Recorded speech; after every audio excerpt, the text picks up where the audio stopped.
For a whole year, in secret, I had been helping my husband's elderly driver with money, a man he had fired without a cent. Today, he intercepted me by the store and whispered, "Tomorrow, do not get in the car with your husband. Take the bus. It's a matter of life and death. You will understand everything when you see who is on that bus." And so, I got on the bus. Hello. Write in the comments where you are listening from. Don't forget to subscribe and leave a like. Enjoy the story, but before that whisper turned her life upside down, it was just another Tuesday, a gray day that smelled of dust and detergent. Carol stood by the cash register of the home goods store, mechanically arranging a stack of terry towels. She was 38, but in the reflection of the store window, under the fading afternoon light, she saw a much older woman. Her shoulders, used to carrying heavy boxes of merchandise, were slightly stooped, and shadows had settled in the corners of her eyes that no cream could erase. "Carol, dear, ring this tablecloth up for me too," a regular customer, an elderly woman in a beige coat, rasped. "But check it for snags, will you, after last time?" "Of course, Mrs. Gable." Carol's voice was soft with a familiar, reassuring calm. She unfolded the fabric, running her fingers over the linen. They were a worker's fingers, with short nails and dry skin, the hands of a woman unafraid of labor, but sometimes ashamed to place them on the table when she was a guest. She smiled at the customer, but her thoughts were far away. Today was the 18th, the day she committed her small, secret crime against the family budget. When the store closed and the heavy metal shutters came clattering down, separating the bright world of the display windows from the dark street, Carol did not go straight home. She adjusted her coat, not new, bought on sale 3 years ago, but still good quality, and gray, and turned toward the park. In her pocket, inside an old leather wallet, was a white envelope. It didn't contain much, just $100. For some, that was a dinner at a restaurant. For Carol, it was a new pair of winter boots she hadn't bought herself this season. But for the person waiting for her on a park bench, it was life. Walter, her husband's former driver, the man who had driven for Art for 5 years, sat hunched under an old sycamore tree. One day, Art had come home furious, tossed his keys onto the entryway table, and said, "I fired the old man. He's gotten unreliable, forgetful, and besides, the car reeked of stale cigarette smoke." Carol knew Walter hadn't smoked in 10 years, and she also knew that Walter's unreliability consisted only of him having seen too much and kept an all-too-honest silence. But she didn't argue with her husband then. She rarely did. She simply started setting aside a little money, from bonuses, from extra shifts, from skimping on her own lunches. "Walter," she called out softly. The old man started, raising his head. In the lamplight, his face looked like translucent paper. He tried to stand, leaning on his cane, but she stopped him with a gesture. "Why did you come? It's cold out." "Here," she said quickly, glancing around, and slipped the envelope into his hand. The old man's hand was icy and trembled. "Get yourself that heart medicine you told me about, and some fruit. Don't forget the fruit." "Carol, my dear, you don't have to. If Art finds out, he'll kill me," he whispered, but his fingers clutched the envelope tightly. The old man's eyes grew moist. "You're a saint. He doesn't deserve you." "Oh, he doesn't deserve you. What are you saying?" Carol pulled away, embarrassed, feeling a blush creep up her cheeks. Gratitude made her uncomfortable. She didn't consider herself a saint. She just remembered how Walter had picked her up from the hospital when their daughter was born, while Art was too busy in a meeting, how he had rocked Ashley's stroller while Carol ran into the pharmacy. "Go home, Walter, and take care of yourself." She patted his shoulder and walked quickly away, toward her house. At home, it was warm, but the atmosphere was thick. In the kitchen, the television was on. Art was sitting at the table, engrossed in his phone. In front of him was a plate of cold dinner he hadn't even touched. Art was a handsome man. Even now, at 41, with a budding paunch and thinning hair, he retained that polished air of a mid-level manager that had once won Carol over. But today, something about him was different. He flinched when the front door slammed shut and quickly turned his phone screen down. "You're back?" he asked without looking at her. "Dinner looks great, thanks. I'm just not hungry." Carol took off her coat, feeling the usual weariness in her legs. "You look a little pale, Art. Did something happen at work?" "No," he answered too sharply. Then he caught himself and forced a smile. The smile came out crooked. "A little guilty. No, everything's fine. Just tired. Hey, Carol, tomorrow I have to go to Oak Ridge. There's a mandatory regional development seminar." Oak Ridge was a small town about 25 miles away. Art often traveled for work, but he usually complained about it. Today, however, he seemed nervous. "Okay." Carol turned on the electric kettle. "Do you want me to iron a shirt for you?" "I'll do it." He jumped up. Just then, his phone vibrated silently on the table. He snatched it as if it were a grenade. "I'll iron it myself. And you know what? I'll give you a ride to work tomorrow. I have to leave early anyway." Carol froze, cup in hand. Art hadn't driven her to work in at least 2 years, claiming it was out of his way and the traffic was bad. "You want to drive me?" she asked again. "Yeah, what's wrong with that? We're a family, aren't we?" He came over and gave her a clumsy kiss on the cheek. His lips were dry, and his shirt smelled of a sharp, unfamiliar women's perfume. Someone must have been smoking near him at the office, she thought. Or not? Carol pushed the thought away. She was used to trusting. Trust was the foundation her marriage stood on, even when the passion had long since faded. "Thank you," she said softly. "That would be great. My legs are really aching." Later that night, when Art went to the bathroom, taking his phone with him, Carol realized she had forgotten to buy milk for Ashley. Her daughter, a bright girl, was in her room studying for exams, and Carol didn't want to bother her. She threw her coat on over her bathrobe and hurried out to the small 24-hour convenience store near their house. The street greeted her with a damp wind. The streetlight above the entrance flickered, casting trembling shadows on the sidewalk. Carol bought a carton of milk and a loaf of bread and was just stepping back out onto the sidewalk when a figure detached itself from the darkness at the corner of the building. She let out a choked cry, clutching the groceries to her chest. It was Walter. But he looked different now than he had an hour ago in the park. His face was ashen, his lips were trembling not from the cold, but from fear. He was breathing heavily, as if he had run the whole way. "Walter, what are you doing here?" He came closer and grabbed her by the sleeve of her coat. His grip was iron tight, desperate. "Carol, listen to me," he whispered, glancing up at the lit windows of her apartment. "Tomorrow, do not get in his car, you hear me? Do not get in." "What? Why?" Carol recoiled, frightened. "He offered himself. He offered so he could control you, so he'd know exactly where you are." Walter swallowed hard. His Adam's apple bobbed convulsively. "Don't you dare go with him. Tomorrow morning at 7:15, a public bus leaves for Oak Ridge, the same one regular folks take." "Why would I go to Oak Ridge? I have to get to work." "To hell with work." The old man's voice broke into a croak. "It's a matter of life and death, Carol. The life you fool, think is yours." Carol stood frozen. The cold seeped under her coat, seizing her heart. She had never seen the kind, quiet Walter like this. Terror sloshed in his eyes. "Get on that bus," he repeated, releasing her sleeve and stepping back into the shadows. "Just sit and watch.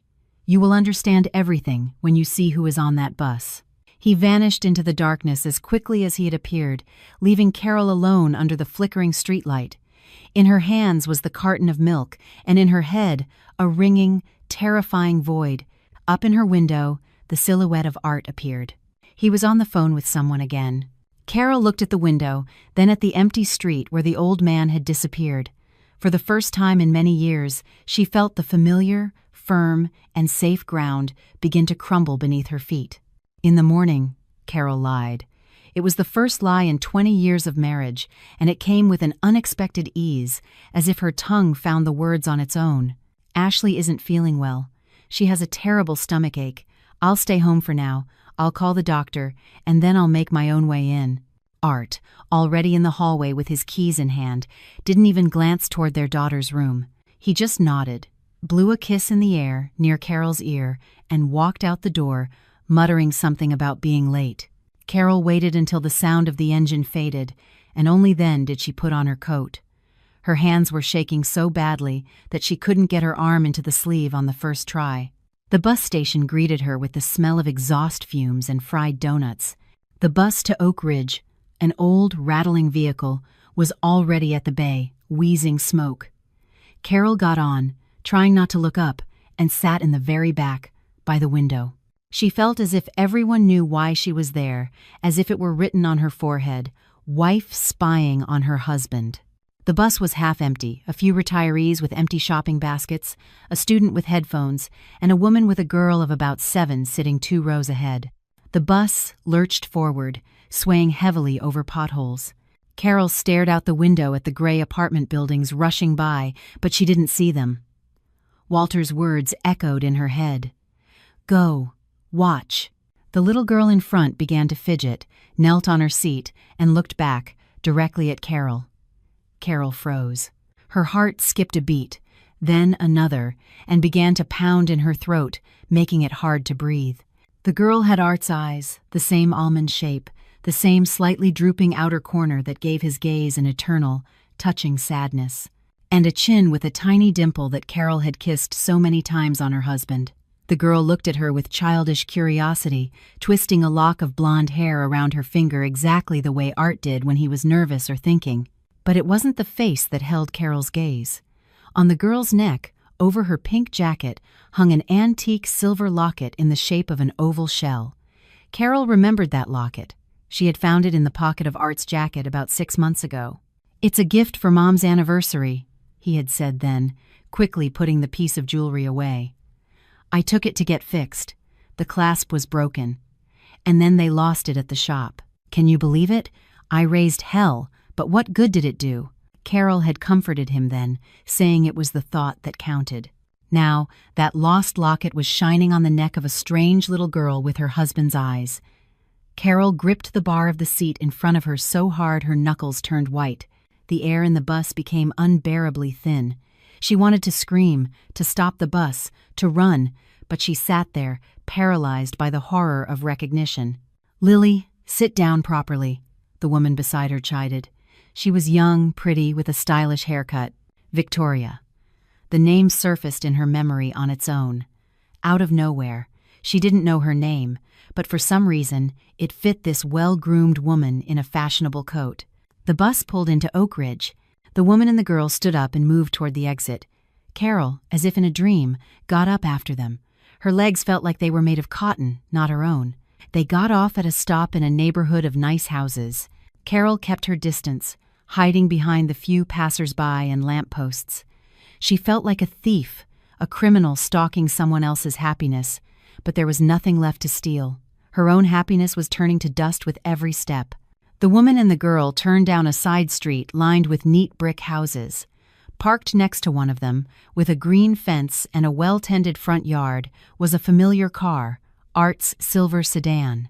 Carol stopped at the corner of the next house, pressing her back against the cold brick wall. She peeked out just enough to see the front door. The gate opened. Art stepped out onto the porch.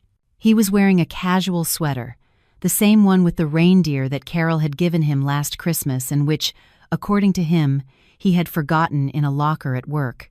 In his hands, he held a large mug of steaming tea. "Daddy! Daddy's here!" the little girl shrieked, dropping her backpack and running to him.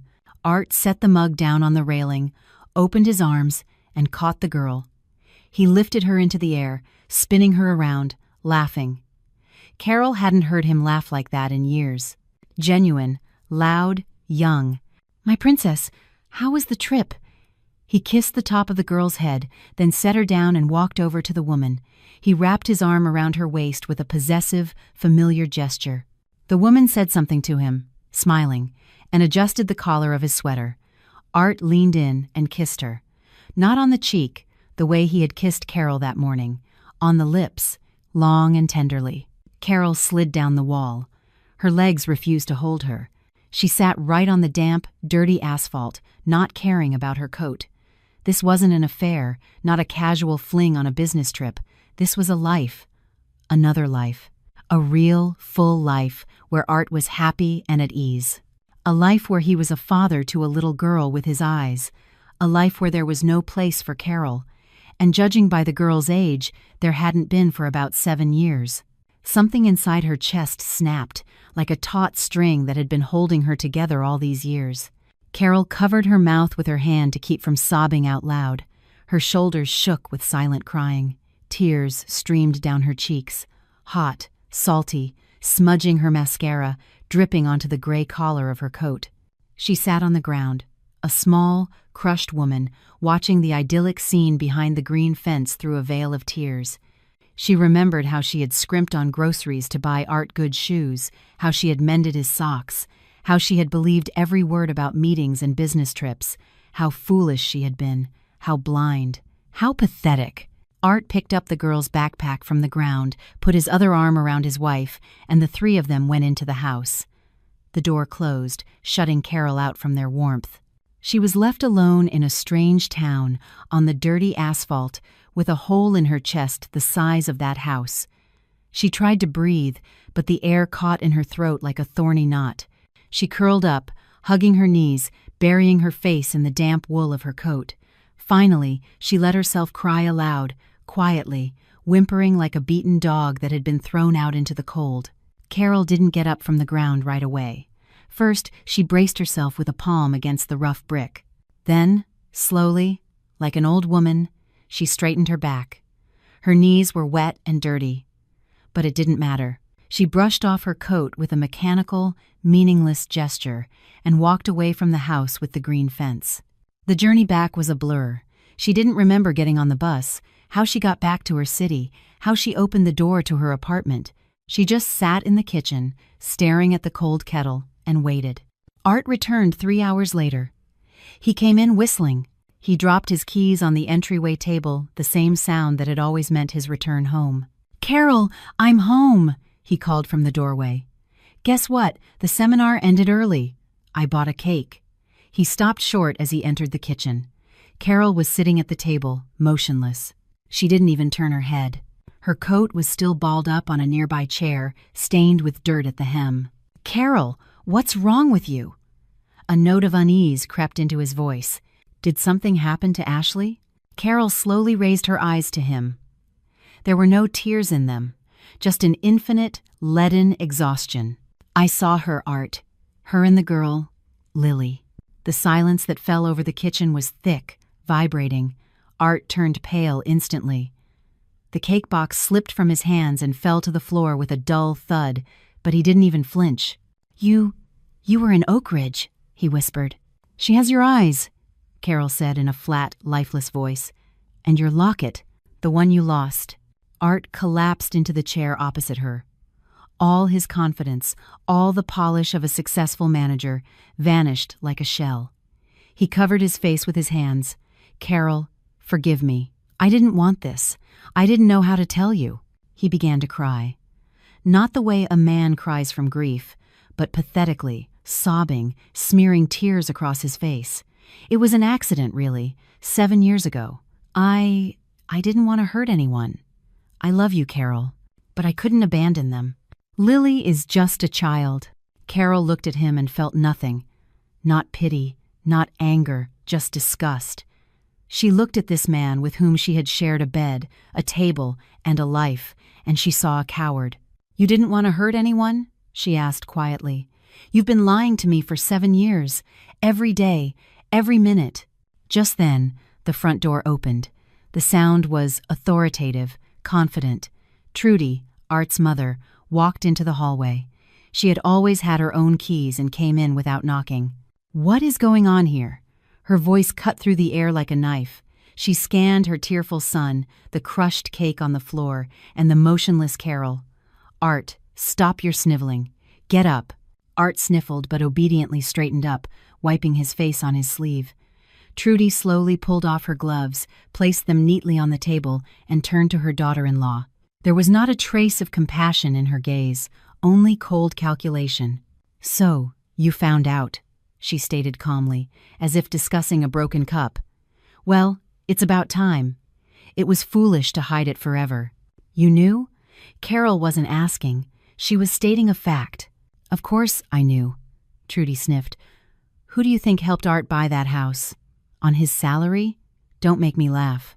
She walked to the table, pulled out a chair, and sat down, straightening her back majestically. "Listen to me, Carol. You're a good housekeeper, a faithful wife, but you couldn't give my son the most important thing, an heir." Carol felt the blood drain from her face. "We have a daughter, Ashley." "A daughter is wonderful," Trudy replied with a dismissive wave, "but a man needs a son, someone to carry on the family name. After Ashley, you couldn't have any more. And Victoria? Victoria is young, healthy. She's already given him a daughter, and she'll give him more. Perhaps a boy. You introduced them." Carol couldn't believe her ears.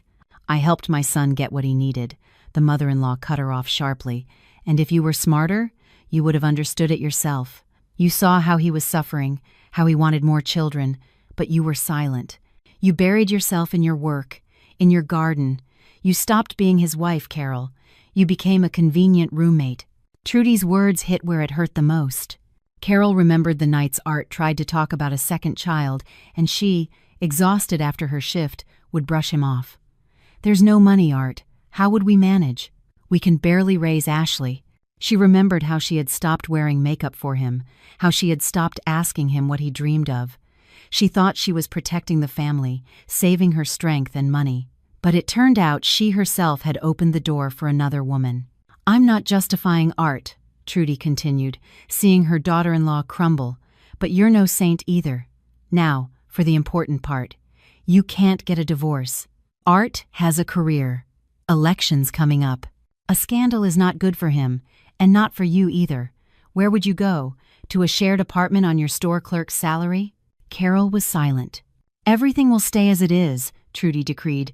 "Art will live here and visit Victoria, say, on weekends. You will keep up appearances, your status as a married woman. The apartment, Ashley will finish school peacefully. Everyone's happy. And if I don't agree?" Carol's voice trembled. "And who's going to ask you?" Trudy smirked. "The whole town knows who Art Miller is. And who are you? Think about your daughter. Do you want her to be pointed at? The daughter of the woman who was left for someone younger?" That evening, Carol called Ellen, her lifelong friend. She needed to hear at least one supportive voice. Just one. "Oh, that's horrible. You poor thing," Ellen said after Carol told her. "Art has another family, in Oak Ridge." There was a pause on the line, a little too long. "You knew?" Carol asked, feeling the cold seize her heart again. "Carol, well, there were rumors." Ellen's voice sounded guilty but distant. "It's a small town. Someone saw his car there, but I thought, why would you need to know? You were happy." "Seemingly happy," Carol rephrased. "Well, you were living peacefully, Carol. Don't make any rash decisions. Men are all like that. But he supports you. He doesn't hit you. Trudy is probably right. Where would you go on your own now?" Carol hung up. The phone felt as heavy as a brick. She went out onto the balcony. The night city twinkled with lights. Somewhere in the darkness slept people who knew everything. The clerks in the neighboring stores, Art's colleagues, even her friends, they all looked at her and saw a fool who noticed nothing. "You became a convenient roommate." Her mother-in-law's words burned like a brand. Carol looked at her hands, gripping the balcony railing. Yes, she was to blame. To blame for letting herself become convenient, for turning a blind eye to his coldness, his absences, the disappearing money. She was afraid of conflict, afraid of losing this fragile world, and with her own fear, she had destroyed it. But now, there was no more fear. There was only emptiness and clarity.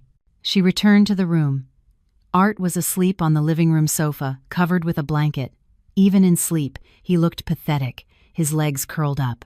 Carol went to the bedroom, opened the closet, and pulled out an old duffel bag. She didn't know where she would go. She didn't know what she would live on. But she knew one thing for sure. She would no longer be convenient, and she would not live in a lie for status and Trudy's peace of mind. She began to pack her things, slowly and carefully. T-shirts, underwear, old jeans.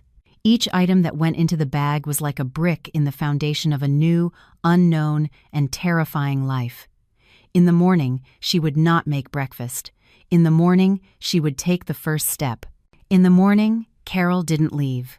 The duffel bag remained in the corner of the bedroom, a silent rebuke to her indecision. Ashley woke up with a fever, pale and coughing, and a mother's instinct overrode her pride. Carol stayed, made chicken broth, gave her medicine, and every time she passed the living room where a dejected Art sat, she felt her insides clench into an icy knot. Around noon, her phone vibrated with a message, unknown number. The park, same bench, in an hour. It's important. Carol knew who it was. She left the house, telling her daughter she was going to the pharmacy. Her feet carried her on their own to the familiar sycamore tree. Walter was already waiting.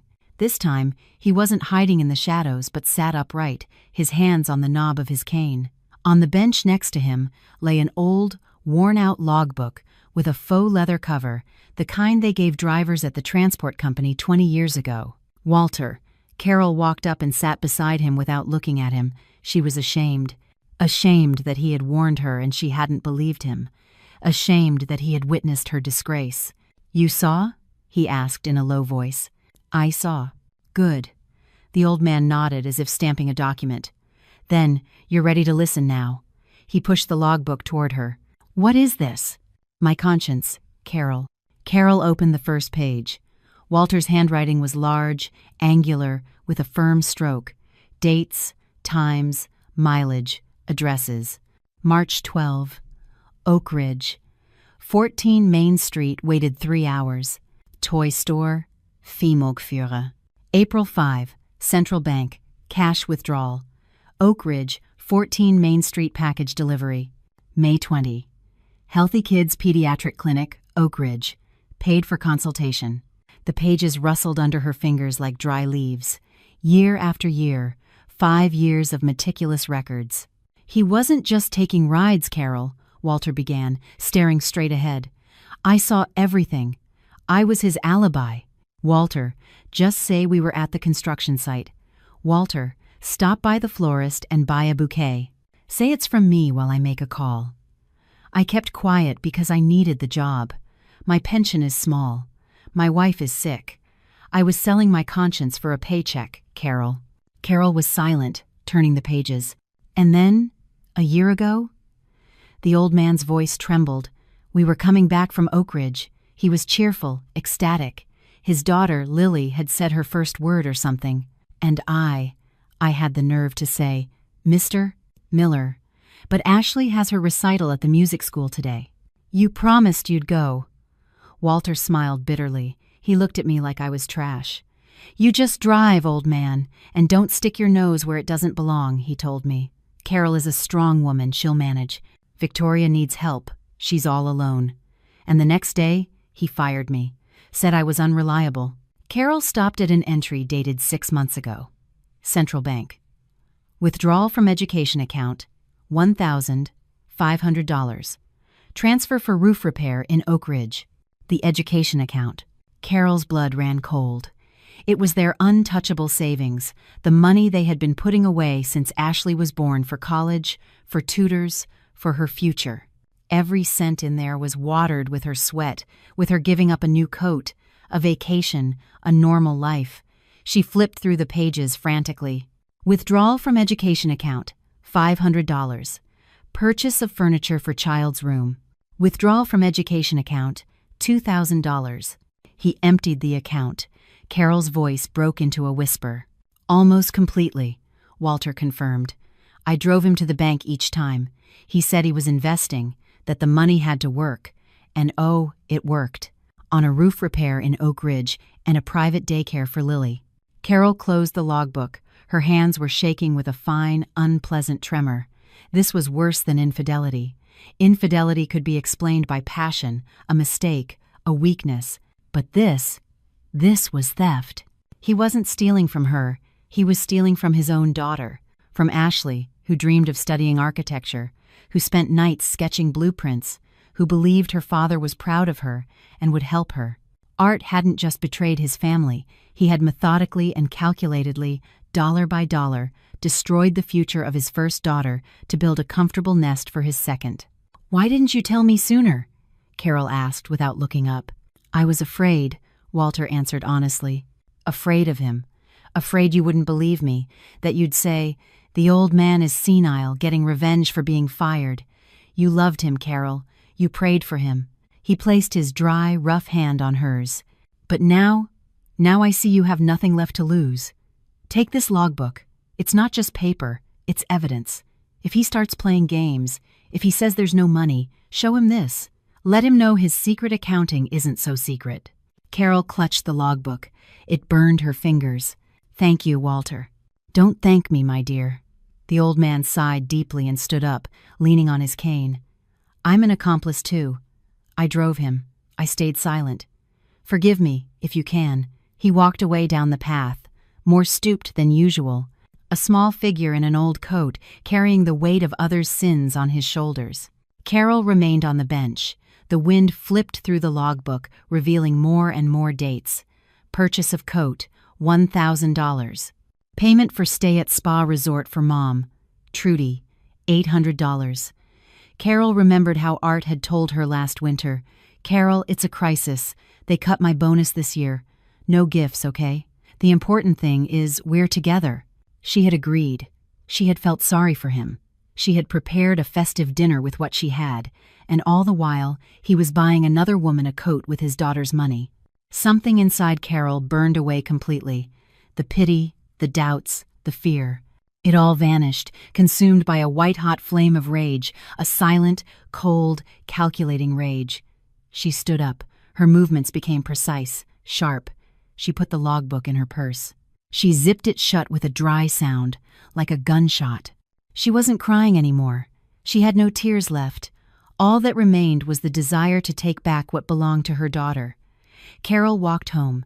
She now knew what she would say to Art. And this time, he wouldn't get away with tears and pathetic excuses. Now she had a weapon in her hands, and she intended to use it. Carol entered the apartment and threw the logbook on the table, right in front of Art. The dull thud sounded like a judge's gavel. Art, who was sitting with the TV remote, jumped. He picked up the notebook, opened it to a random page, and his face instantly turned ashen. He flipped through the pages, and with each turn, he seemed to shrink, becoming smaller, more insignificant. Where did you get this?" he croaked, not looking up. "That doesn't matter." Carol's voice was as hard as steel. "What matters is what's written in it. You stole money from Ashley, from your own daughter." Art leaped to his feet, began pacing the room, clutching his head. "Carol, I'll return it all, I swear. It was temporary. I just had debts." "Debts for a coat? For a roof repair in Oak Ridge?" Carol didn't shout. Her calm scared him more than hysterics would have. "You will return everything. To the last cent. Of course, I'll sell the car."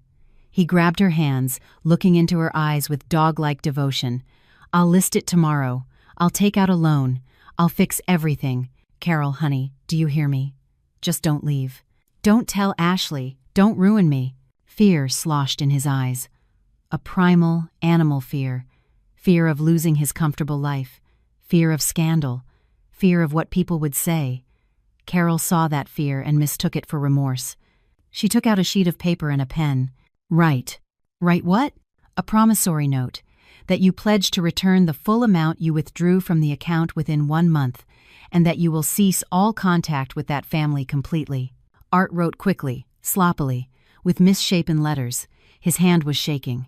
When he finished and handed her the paper, Carol saw he was crying again. "I'm an idiot, Carol. I'm an idiot. I almost lost everything. Thank you for giving me a chance." The following week passed like a strange, sweet dream. Art really did change. He came home at 6 on the dot. He brought groceries, expensive and delicious things they used to only afford on holidays. He fixed the dripping faucet in the bathroom himself, which had been leaking for 6 months. In the evenings, he sat with Ashley, helping her with her homework.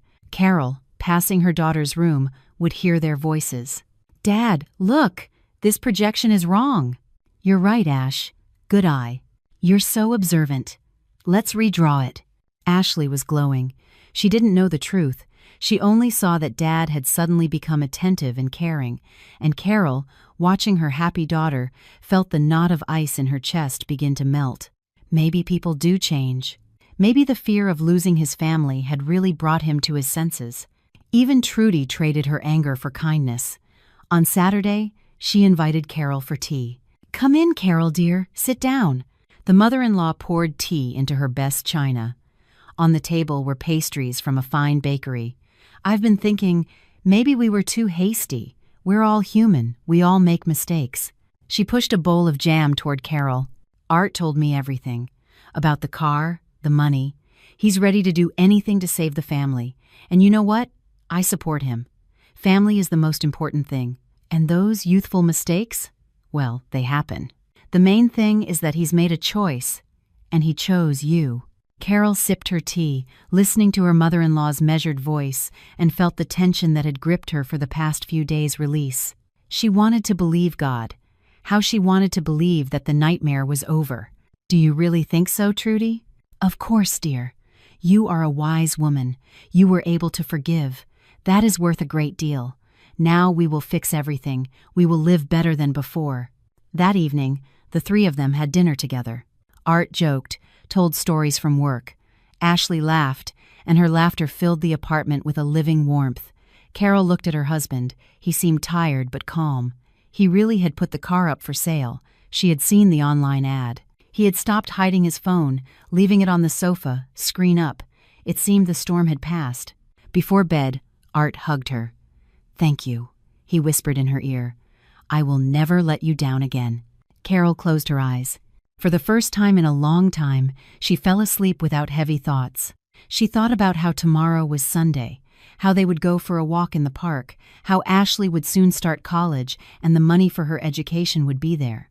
That life, though cracked, had been pieced back together. She felt like a victor. She had won back her husband, her daughter's future. She had saved her home. That Sunday morning, the sun shone with a special brightness, flooding the kitchen with golden light. Carol was making pancakes, humming a tune. Art was still asleep. Ashley had gone for a run. Carol felt an astonishing lightness, as if she had taken off a heavy backpack she had been carrying uphill for years. She believed the worst was over. She believed that love and patience could fix anything. She didn't know that this was just the calm before the real storm. She didn't know that her victory was a house of cards that would collapse with a single, casual gust of wind. She was just making pancakes and smiling at the sun, enjoying this fragile, deceptive peace. The pancakes were cooling on the table, and the pen, of all things, ran out of ink at the most inconvenient moment. Carol wanted to make a shopping list. She remembered seeing a spare pen in Art's briefcase, which he had left in the hallway. She opened the flap of worn leather, rummaged in the side pocket. Her fingers brushed against a smooth, glossy square of paper. She pulled it out mechanically, thinking it was a business card or a receipt. It was a sonogram. A grainy black-and-white image, a tiny speck of life in the center of a dark circle. At the bottom was a date, May 22nd, 2 days ago, the day Art had stayed late at work to prepare the paperwork for the car sale. Carol stood in the hallway, clutching the image in her hand. The pancakes in the kitchen smelled of vanilla and home, but suddenly that smell became nauseating. She turned the photo over. On the back, in Art's familiar, sprawling handwriting, was written, "My son, my heir, I'm waiting for you." At that moment, in the pocket of Art's coat hanging on the rack, a phone rang. Not his main phone, but the second one he had supposedly thrown into the river as a sign of reconciliation. Carol slowly pulled out the device. The name Mom glowed on the screen. She pressed the answer button but didn't bring the phone to her ear. She just stood there, listening. The volume was high, and Trudy's voice, sharp and confident, was clearly audible. "Artie, why aren't you answering?" Victoria called. "She's crying. Hormones are making her crazy. You should call her, calm her down. Tell her everything is going according to plan." Carol remained silent. "Hello? Art?" Her mother-in-law's voice became irritated. "What's the matter? Are you busy with your housekeeper? Just be patient, son. It won't be long now. As soon as Victoria gives birth to my grandson, we'll put the land in your name and kick Carol out. Let her go to hell. The main thing is to trick her into signing the papers for the lake house now while she's soft.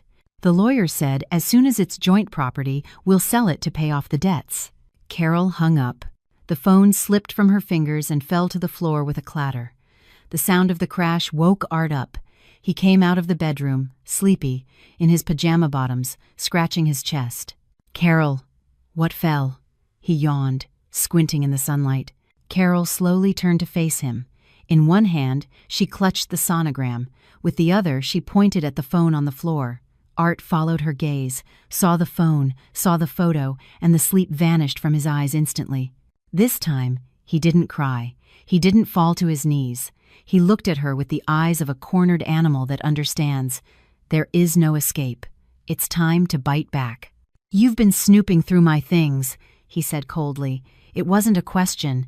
"Housekeeper," Carol pronounced. The word felt foreign, prickly in her mouth.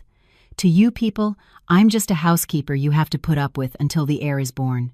Art went to the kitchen, poured himself water straight from the pitcher, and drank greedily. "And what did you want, Carol?"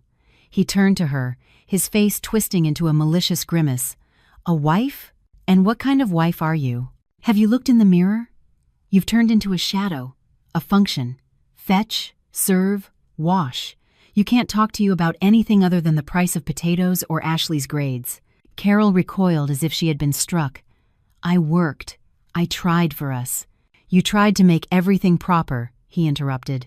"To keep the peace, to keep everything quiet. You turned a blind eye to everything as long as there was no scandal. You knew I was unhappy. You felt it in your gut, but you kept quiet. It was convenient for you that I existed, that I brought home a paycheck, that you had status. You created this prison yourself, Carol. And Victoria is alive," she laughs. "She looks at me like a man, not an ATM or a piece of furniture." The words hit their mark. Carol knew there was truth in them. A bitter, terrible truth. She really had hidden behind routine. She really had been afraid to ask, "Are you happy?" because she feared the answer. "Yes," she said quietly. "I am to blame. I let our marriage die. I became boring and convenient." She raised her head and looked him straight in the eye. "But that didn't give you the right to steal from your daughter. It didn't give you the right to plan my eviction as if I were disposable waste. You could have left, honestly, told me to my face, 'I don't love you anymore.' But you are a coward, Art. You wanted a young wife and my cooking and Ashley's money and your mother's approval, the land." She suddenly remembered the lake house, my inheritance from Grandma. Art smirked contemptuously. "And how did you think I was going to pay my debts? Victoria is about to give birth. She needs comfort. And that piece of land is worth a lot. We're still married. By law, half of it is mine." "It's a personal inheritance," Carol whispered. "It's not divided." "The lawyer will find a way," he said with a dismissive wave. "If you had just stayed quiet, you would have made it to the divorce peacefully. I might have even left you something. But now it's war, and my mother will make your life hell. You know her. You have no connections, no money, no backbone. You're going to lose." Carol looked at the man she had lived with for 20 years and saw a complete stranger, a cynical enemy before her, an enemy who had not only betrayed her but had planned her destruction. The illusion of victory shattered. The pancakes on the table, the sunlight, the hope it had all been the set for a monstrous play in which she had been cast in the role of the sacrificial victim. "Get out," she said. "This is my house too," Art retorted. "I'm not going anywhere." "Get out," she repeated, louder. "Or I'll go out on the balcony right now and start screaming. I will tell the whole neighborhood, every neighbor, what you've done. I'll call your boss. I will create the scandal you are so afraid of. I have nothing left to lose, Art. And you do." He looked at her warily. In her eyes, usually so soft and submissive, a wild, desperate fire was burning. Art spat on the floor, grabbed his briefcase and his jacket. Hysterical idiot. "We'll see what tune you're singing when my mother is done with you." The door slammed shut. Carol was left alone in the apartment that was no longer a home. She sank to the floor in the hallway, right where the phone lay. The sonogram was still clenched in her hand, crumpled into a ball. My son, my heir. She wasn't crying. She had run out of tears. Inside, there was only a scorched desert and a cold, ringing clarity. They wanted a war. They would get one. But she wouldn't be fighting for a husband or for the past. She would be fighting for the only thing she had left, her dignity. Carol didn't stay in the apartment. The walls were closing in on her. The air seemed poisoned by lies. She grabbed a hoe, put on old gardening gloves, and went to her small plot of land behind the house, the very same one they wanted to take from her. She worked furiously, hacking at the weeds as if they were the heads of her enemies. Dirt flew everywhere, smudging her face and clothes. She felt no fatigue, only a sharp, throbbing pain in her temples. Carol flinched and turned around. Standing at the gate was Mike, Art's father, a tall, thin old man, his shoulders perpetually stooped. His whole life, he had been his wife's shadow, a silent appendage to Trudy's iron will. Carol had rarely heard him say more than a few sentences at family dinners. "Go away, Mike," she said, wiping sweat from her forehead with the back of her hand. "I have nothing to say to your family." But he didn't leave. He opened the gate and walked in carefully, as if afraid to disturb the earth. In his eyes, usually dull and watery, there was something new today, a strange, desperate resolve. "I haven't come as an ambassador, Carol. I've come as a person." He walked over to an old apple tree and rested his hand on the gnarled trunk. 40 years, he said quietly. For 40 years, I've watched Trudy destroy people.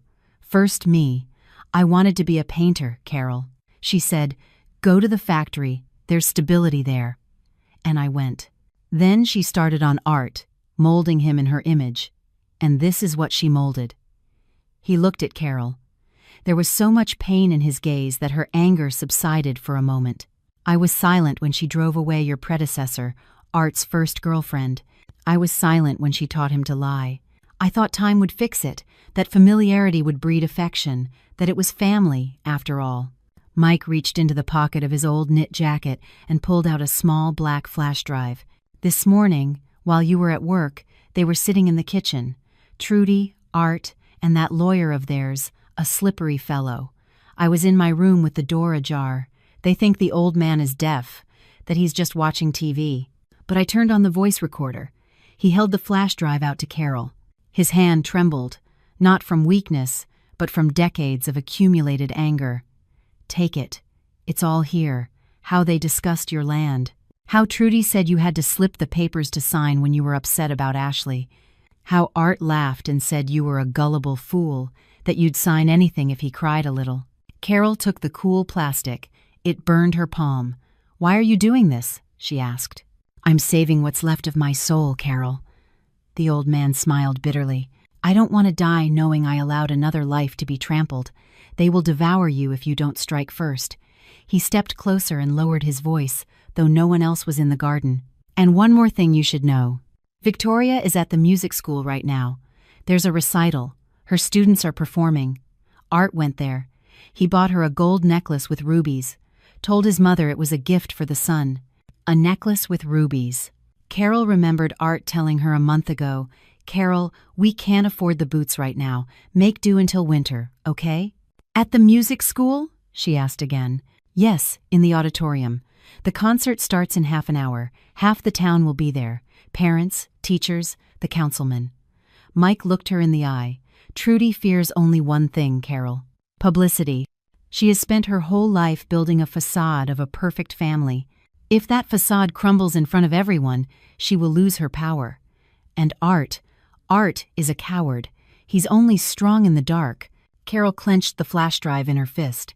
A clear, precise plan formed in her head instantly. She didn't need a lawsuit that would drag on for years. She didn't need lawyers she couldn't afford. She needed the truth, a loud, relentless truth, spoken where it could not be silenced. She pulled off her dirty gloves and threw them on the ground. "Thank you, Dad," she said, calling him that for the first time in all these years. Mike nodded, and a tear rolled down his gray-stubbled cheek. "Go, my girl, go and have no mercy on them. They had none for you." Carol ran toward the house.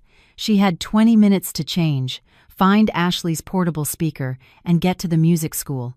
She no longer felt pain or fear. Inside her, steel resonated. She wasn't going to a concert. She was going to the execution of her past life. And the axe was in her hands. The music school was buzzing like a beehive. The lobby smelled of perfume, hairspray, and flowers. Elegant mothers adjusted their sons' bow ties. Girls in fluffy dresses nervously fidgeted with their sheet music. Carol cut through the crowd like an icebreaker, clutching the speaker in her hand. She saw them immediately. Art stood by a pillar, beaming in his best suit. Beside him was Victoria, beautiful, in a fitted dress that accentuated her rounded belly. And a little further away, like a queen observing her subjects, stood Trudy. Art was holding a velvet box in his hands. He was saying something to Victoria. She was laughing, throwing her head back. It was the perfect picture of a happy family. Carol walked up to them. The sound of violins from the concert hall stopped. An intermission had been announced. The lobby grew quieter. "Good evening," Carol said loudly. Art turned around. The smile slid off his face like a wet rag. Trudy tensed. Her eyes narrowed. "Carol, what are you doing here?" Art hissed, looking around. "Go home. Don't make a fool of yourself." "I came to offer my congratulations," Carol said, placing the speaker on a small table with programs. "For the air." Victoria stopped smiling. Her gaze darted from Carol to Art, sensing the tension in the air. "Art, who is this?" she asked, in a petulant voice. "This is the housekeeper, Victoria," Carol answered, looking her straight in the eye. "The one you have to put up with until the son is born." She pressed the play button on the speaker. Trudy's voice, amplified by the speaker, boomed through the lobby, cutting through the murmur of the crowd. "As soon as Victoria gives birth to my grandson, we'll put the land in your name and kick Carol out. Let her go to hell." The people around them began to turn. Conversations died down. "The main thing is to trick her into signing the papers for the lake house," the lawyer said. "As soon as it's joint property, we'll sell it to pay off the debts." Trudy's face became blotchy with red spots. She tried to step toward the table to turn off the sound, but Mike blocked her path. He had appeared as if from nowhere, standing between his wife and Carol, his arms crossed over his chest. "Well, Victoria, just put up with her tantrums for a little while. When he's born, let her stay at home. The child is the important thing. Then we'll see. Maybe she'll become a handful too." Now Art's voice was coming from the speaker. Victoria turned pale. She looked at Art with horror. "You said you loved me, that we were a family." "Victoria, it's a setup, it's nonsense!" Art squealed, trying to grab her arm, but she slapped his hand away. "Are you paying for my delivery with your daughter's money?" she asked quietly, but in the silence, everyone heard her. "You stole from your own child." The recording ended. A dead silence fell over the lobby. Dozens of eyes stared at the perfect family. They stared with condemnation, with disgust, with pity. Trudy, who had always held her back so straight, suddenly seemed to stoop. Her power, built on the appearance of decency, had shattered. She opened her mouth to say something, but made no sound. Mike turned to his wife. "I'm leaving you, Trudy. I'm filing for divorce, and I'm taking my pension with me. Live as you see fit now, with your heir." He walked over to Carol and stood beside her. Victoria, swallowing tears, tore the chain from her neck, the one with the locket, and threw it at Art. "Don't you ever come near me again." She turned and ran for the exit, pushing through the crowd.